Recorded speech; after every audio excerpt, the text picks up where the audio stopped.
And here's how to enable and disable Do Not Disturb mode or DNS in iPhone. Go to your iPhone settings app and here scroll down and tap on focus. And here you will find all of your created Do Not Disturb modes or focus modes. Now let's tap on Do Not Disturb and here we can see my Do Not Disturb mode. Now to enable Do Not Disturb mode, here you won't find any option.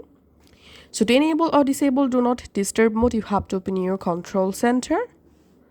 Once you are in your control center, here you will find the focus option. Just tap on that. And here you will find all of your focus modes. Now to enable Do Not Disturb mode, just tap on Do Not Disturb. And here we can see the Do Not Disturb mode is now enabled. And here we can see the icon. Now to disable Do Not Disturb mode, again tap on Do Not Disturb mode and it will turn off. Now in your iPhone control center, if you don't see the focus option, here's how to add the focus option.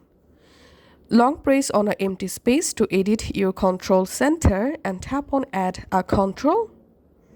In the search controls box, type here focus. And here you will find the focus mode. Just tap on that and the focus mode will add in your control center. Now you can easily enable and disable Do Not Disturb mode from here. Thanks for watching.